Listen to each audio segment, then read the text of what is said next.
Please মাথা গরম করবো না, হ্যাঁ? মাথা গরম করে, আচ্ছা এই যে নন্দার ওপর তোর রাগ, এটা কিন্তু খুব স্বাভাবিক, কিন্তু রাগের মাথায় এমন কোনো পথ বেছে নিবি না যাতে সেখান থেকে আর ফিরে না আসতে পারি, সেটা কিন্তু তোকেই করতে হবে। আমি সবকিছু বুঝতে পারছি দিদি ভাই, কিন্তু একটা কথাই বুঝতে পারছি না যে তোমরা এখন ছোটদা ভাইকে নন্দাবতীর ব্যাপারটা জানাতে বারণ করছো কেন? শোন আমার কথাটা, আমি চাই নন্দা নিজের মুখে বিক্রমকে এটা বলুক। আমি চাই তুই এই মুহূর্তে বিক্রমকে বা তোর বাড়ির কাউকে কিচ্ছু না বলিস। প্লিজ একটু বোঝার চেষ্টা কর, নন্দাকে একটু সুস্থ হতে দে, ও নিজের মুখে সবটা বলবে। এখন বাড়িতে যা সিচুয়েশন, তার মধ্যে দিদি ভাই, এই সিচুয়েশনটা তো তোমরাই তৈরি করেছো, তাই না? ছোটদা ভাইকে থানায় নিয়ে গেছে, মমের যে এখন কি অবস্থা সেটা আমি খুব ভালো করে বুঝতে পারছি। ওরা তো বললো যে আজ রাতটা ছোটদা ভাইকে ওখানেই থাকতে হবে, কালকের আগে কিচ্ছু হবে না। আর এই সব কিছু কার জন্য হলো? ওই মিথ্যেবাদী মেয়েটার জন্য। ওর জন্য আজকে ছোটদা ভাই। চুপ। আর একটা কথা, তুই আমার কোনো কথা শুনবি না, তাই তো? বেশ, তোর যা ইচ্ছা হয় তুই তাই কর।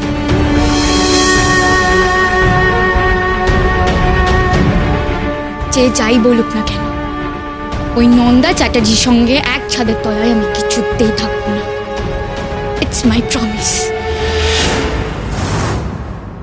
আমি এটা চাই না মামা, আমি চাই না এটা দিদি, আমি চাই না এটা, চাই না, চাই না। কি চাস না তুই? বিক্রমের কোনো চিহ্ন আমার শরীরে চাই না দিদি, প্লিজ প্লিজ ডাক্তারকে বলে কিছু একটা করাবি। আমি খারাপ মানুষটার কিচ্ছু চাই না মা, প্লিজ। নন্দা কি বলছিস? হ্যাঁ, তোর মাথা খারাপ হয়ে গেছে নাকি? আমি ঠিক বলছি দিদি, আমি সত্যি বাচ্চাটা চাই না, প্লিজ কিছু কর না। একটু বোঝা না, কি বলছিস বাবা, কেন বলছিস এসব কথা? মা, আমি ওকে বোঝাচ্ছি, তোমরা সবাই মিলে কিছু বলো না, আমি বলছি। নন্দা, আমি জানি বিক্রম খুব খারাপ একজন মানুষ, তো বাচ্চাটা কি দোষ করেছে বল? হ্যাঁ, ও তো ইনোসেন্ট, তুই বাচ্চাটাকে কেন কষ্ট দিবি? আমি কিছু বুঝতে পারছি না দিদি, ও বাচ্চাটাই পৃথিবীতে এলে আমি ওকে কি বলবো? কে ওর বাবা? যে আমাকে এত অত্যাচার করেছে সে নাকি যে এখন জেলে আছে সে? এরম বলতে রক্ষী, হ্যাঁ, এরম কথা বলতে নেই।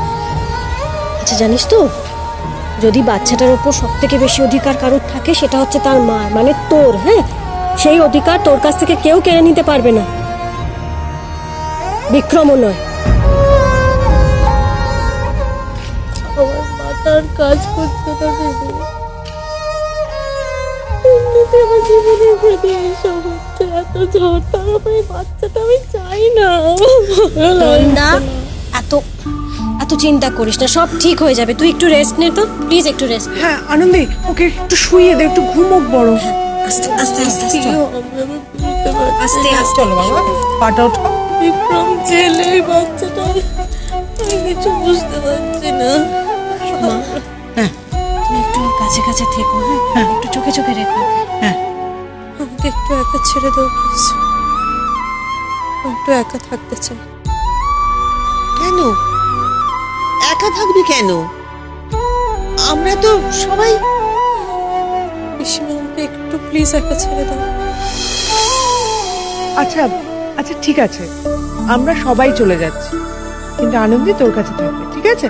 আনন্দী তুই কিন্তু ওর কাছে বস। হ্যাঁ দিদি ভাই, চলো দিদি, চল বস।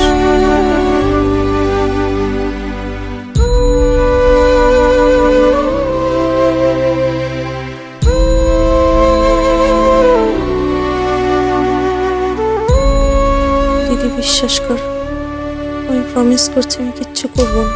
আমাকে একটু একা থাকতে আমার ভালো লাগছে না। আমি জানি তুই কিচ্ছু করবি না, তুই একটু রেস্ট কর। আমরা সবাই আছি তোর পাশে।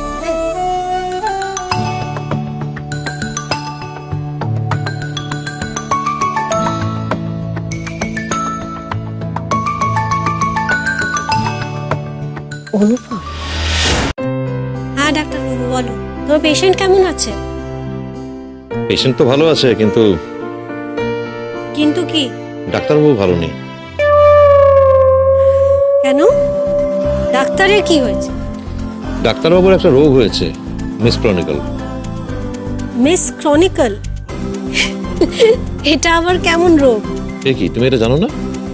একজন ডাক্তারের বউ হয়ে এরকম একটা বেসিক রোগের নাম না জানলে তো মহা মুশকিল। হেয়ালি না করে প্লিজ বলবে কি হয়েছে তোমার? আসলে আমি তোমায় খুব মিস করছি। তুমি তো আর আমায় ফোন করো না, তা আমি ফোনটা করলাম, ভাবলাম একেবারে চলেই যাই তোমার কাছে। তুমি এখানে আসছো? হ্যাঁ, এই বেরোবো বলে রেডি হচ্ছে। আচ্ছা, নন্দা কেমন আছে? ওই একই রকম আছে না, কিন্তু তোমার জন্য একটা খুব ভালো খবর আছে। কি? নন্দা প্রেগন্যান্ট, তুমি মেশো হবে। বাহ, এ তো দারুণ খবর। যাকে একটা ভালো খবর তো পাওয়া গেল। তবে হ্যাঁ আনন্দী, নন্দা এখন একটু মেন্টালি ভালনারেবল জায়গায় আছে, ওকে একটু চোখে চোখে রেখো। ঠিক বলেছো। কেউ এসছে, আমি না ফোনটা রাখছি, তোমার সঙ্গে পরে কথা বলছি।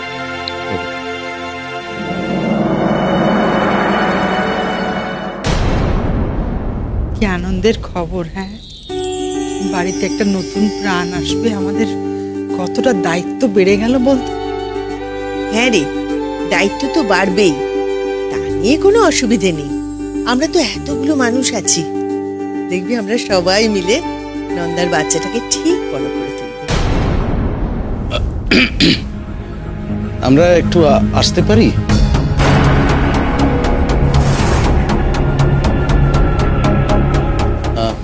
আপনারা?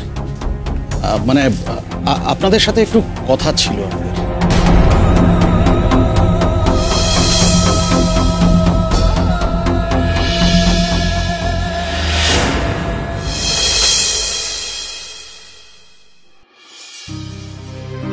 তোমাদেরকে একটা খুশির খবর দিতে এলাম। ছোটদা ভাইকে পুলিশ ধরে নিয়ে গেছে। আমার ছোটদার এই অবস্থার জন্য তুমি দায়ী, শুধুমাত্র তুমি দায়ী। ইউ রুইনড হিম। আচ্ছা জানিস তো, যদি বাচ্চাটার উপর সব থেকে বেশি অধিকার কারোর থাকে সেটা হচ্ছে তার মার, মানে তোর। হ্যাঁ, সেই অধিকার তোর কাছ থেকে কেউ কেড়ে নিতে পারবে না, বিক্রমও নয়।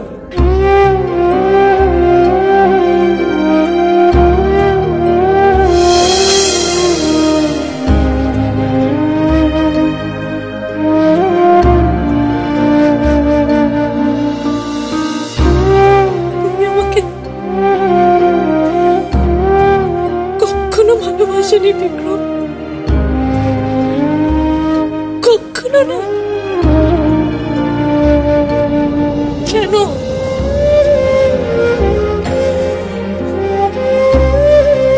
আমি তো তোমাকে এত ভালোবেসেছিলাম, আমি তোমাকে সত্যি খুব ভালোবেসেছিলাম।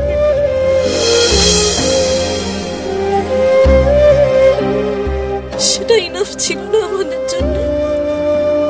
কোনটা করিনি তোমার জন্য বিক্রম? বাড়ির সঙ্গে পর্যন্ত সম্পর্ক খারাপ করেছি, দিদির ক্ষতি করেছি।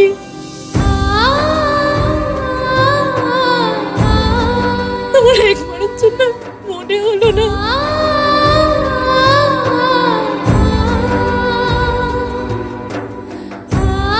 আসলে আমি বুঝতে পারিনি তুমি কাউকে একটা ঘুঁটির মতন করে ব্যবহার করছিলে, ইউটিলাইজ করেছো তুমি আমাকে। কেন বুঝিনি আমি কি সত্যি এতটা বোকা?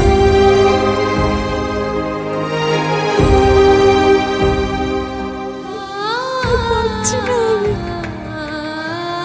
আমি আর পারছি। কিন্তু আজ তুমি আর একা নই, আজ তো আমার মধ্যে একটা প্রাণ আছে।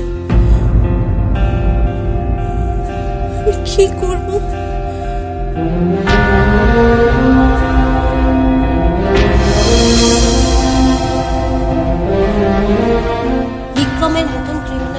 শাস্তি পাওয়া উচিত, ওর জেলে যাওয়া উচিত। এবার সময় হয়েছে, ওদের মুখোশটা টেনে ছিঁড়ে ফেলতে হবে। তুই চুপ করে থাকিস না প্লিজ।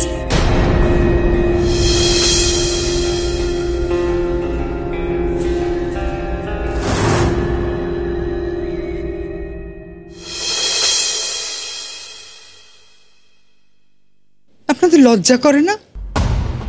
আপনারা এরকম একটা অনুরোধ করছেন কি করে? কি করে বলছেন যে নন্দা কেসটা তুলে নিক?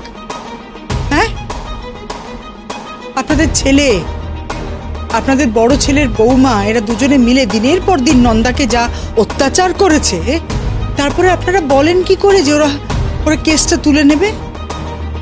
আপনাদের লজ্জা নেই, তাই না? নিশ্চয়ই নেই, সেই জন্যই আপনারা এখানে এই কথাটা বলতে এসেছেন। আমার তো অবাক লাগছে, আজকের দিনে এরকম একটা ঘটনা আদৌ ঘটতে পারে? আর তারপরে আপনারা কোন মুখে এখানে এসে দাঁড়িয়ে আছেন? দেখুন মিসেস মুখার্জি, আমার মনে হয় কোথাও একটা বড় ভুল বোঝাবুঝি হয়ে গেছে। ঠিক বলেছে, একদম ঠিক কথা বলেছে। একটা মারাত্মক ভুল বোঝাবুঝি হয়েছে, আর ভুলটা বুঝেছি আমরাই আসলে একজন পটেনশিয়াল খুনিকে চিনতে পারিনি। না, এইভাবে বলার কিছু নেই। দেখুন, আমরা কিন্তু আপনাদের সঙ্গে ঠান্ডা মাথায় কথা বলতে এসেছি। মানে আমার বোনের সঙ্গে যা হয়েছে, তারপর আপনি বলছেন ঠান্ডা মাথায় আপনাদের সাথে কথা বলবো আমরা? এদিক থেকে ওদিক হয়ে গেলে আমার বোনটা মরে যেতে পারতো। না, সেরকম তো কিছু হয়নি তো সেরকম কিছু। আসলে বিক্রম কিন্তু নন্দার প্রতি যথেষ্ট কেয়ারফুল, সেই কারণেই কিন্তু ও সময় মতো ওকে হাসপাতালে নিয়ে গেছিল। কেয়ারফুল? আপনার ছেলে বিক্রম নন্দাকে কেয়ার করে, ও কেয়ারফুল? শুনুন, যদি ও কেয়ারফুল হতো না, তাহলে আজকে এরকম একটা দিন আমাদের দেখতে হতো না। একদম তাই। আচ্ছা, আপনারা এখানে কেন এসেছেন বলতে পারেন? হ্যাঁ, আপনারা কি আমাদের সঙ্গে রসিকতা করতে এসেছেন? না না, সেসব কিছু না। দেখুন, আমরা তো শুধুমাত্র... দেখুন, আমরা সবাই জানি আপনাদের প্রচুর টাকা, অনেক কানেকশন। প্লিজ সেটা ব্যবহার করুন নিজের ছেলেকে বাঁচানোর জন্য। আমরা কোনো অবস্থাতেই এই কেসটা উইথড্র করব না। আনন্দি, আচ্ছা তুমি কেন এসব কোর্ট কাছারি থানা পুলিশে যাচ্ছ বলো তো? আচ্ছা বলুন না, কোন ফ্যামিলিতে হাজব্যান্ড ওয়াইফের মধ্যে ঝামেলা হয় না? সবসময় লেগে থাকে কিছু না কিছু নিয়ে। সেই বেসিসে একবারে থানা চলে যেতে হবে, কেস করতে হবে?